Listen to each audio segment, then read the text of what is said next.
Halo sedulur sakabehane dan para kaum rebahan seperti aku, piye kabare, semoga api-api wae yo.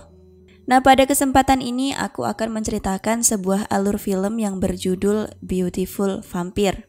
Film ini menceritakan tentang vampir bernama Ran yang hidup di antara manusia selama 500 tahun.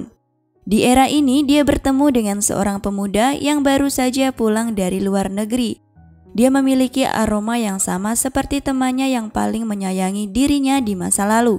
Dah nggak usah lama-lama, langsung aja ke alur ceritanya.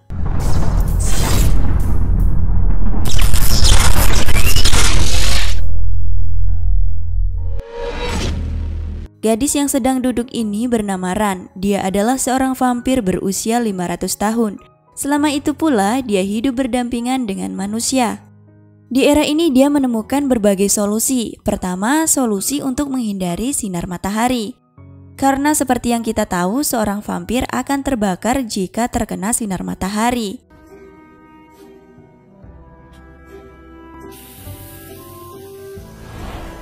Ya, terlihat dia menyemprotkan sunscreen agar dia bisa berkeliaran di siang hari.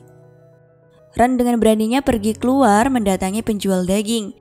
Dia membeli puding darah kambing untuk bertahan hidup. Karena dengan meminum darah kambing, jadi dia tidak perlu menghisap darah manusia.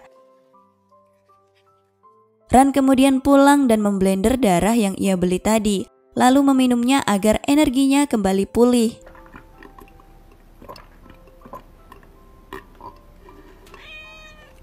Ran yang tengah menikmati darah itu, ia mendengar pintu luarnya terbuka.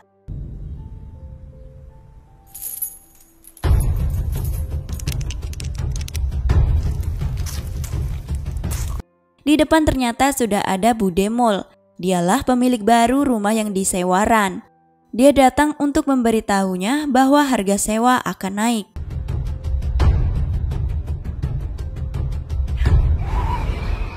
Singkat cerita, Ran yang baru saja pulang dari menyebarkan sebuah brosur, tak sengaja ia berpapasan dengan seorang lelaki. Inilah dia Lee So-yun.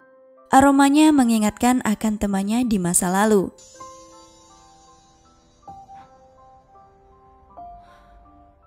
Ran yang masih bingung salonnya masih saja sepi, di waktu yang sama datanglah Lee So-yun, yaitu mantan pacarku dulu.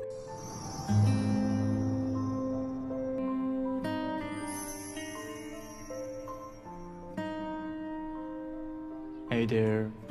So-yun meminta Ran merias wajahnya. Di tengah merias wajah So-yun, Ran sudah tak tahan lagi dengan aroma So-yun, sehingga dia mencoba ingin menggigit-gigit manja leher So-yun.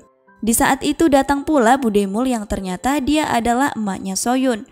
Melihat Ran sedang nemplok di badan So-yun, Budemol mengira mereka ada sesuatu. Budemol tak terima, langsung menyerangnya. Namun hanya dengan satu jari saja, Ran dapat menghentikan aksi brutal Budemol.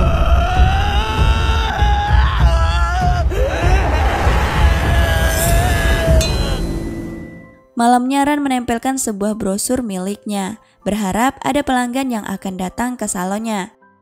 Ketika dia pulang, di depan pintu rumahnya sudah ada Lee So-yun yang sedang berdiri lalu menciumnya.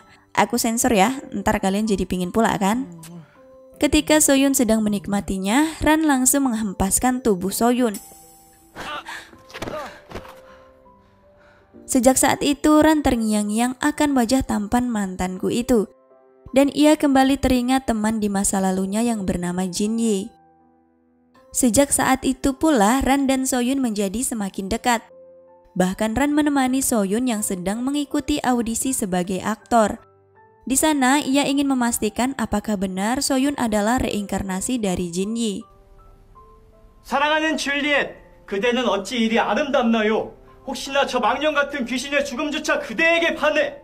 Tetapi saat dia melihat aktingnya yang sangat konyol, ia semakin yakin bahwa Lee So-yun bukan reinkarnasi dari Jin-yi. Ketika mereka sampai di rumah, Ran mulai menceritakan kisah temannya, yaitu Jin-yi. Jin-yi ini selalu menemani dirinya saat kesepian. So-yun ternyata sudah menyadari bahwa Ran adalah vampir. dan dia ingin digigit agar dia juga menjadi seorang vampir dan hidup kekal bersama Ran.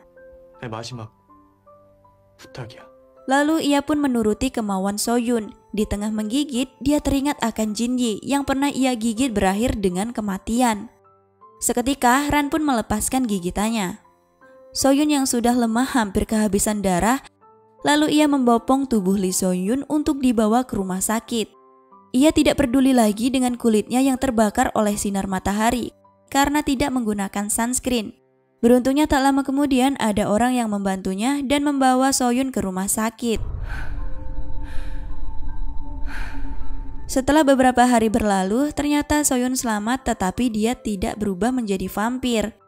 Ia datang ke rumah Ran tetapi ketika sedang asik mengobrol, tiba-tiba pintu terbuka. Ternyata ibunya Soyun datang dan meminta Ran untuk menggigitnya agar dia bisa berubah menjadi vampir. Tujuannya sih agar bisa hidup kekal. Setelah bernegosiasi, akhirnya ibunya Soyun pun pergi meninggalkan mereka berdua. Ran mengucapkan terima kasih kepada Soyun karena bertahan dan tidak mati. 죽지 않아줘서 고맙다. Terlihat Lee Soyun sedang dikerumuni banyak wanita. Ternyata dia sedang membagikan brosur milik Ran. Kemudian Ran menariknya dan mengajaknya untuk berkencan. Entah sudah beberapa hari kemudian, terlihat Ran kembali mendatangi toko daging itu. Seperti biasa, dia membeli darah kambing. Ran kemudian pulang, tampak ia berpapasan dengan seseorang. Lalu seseorang itu menanyakan siapa wanita itu. Lalu penjual daging itu menjawab, dia adalah temanku. Saat menoleh, ternyata dia adalah Jinji, teman Ran di masa lalu. Akhirnya film pun selesai.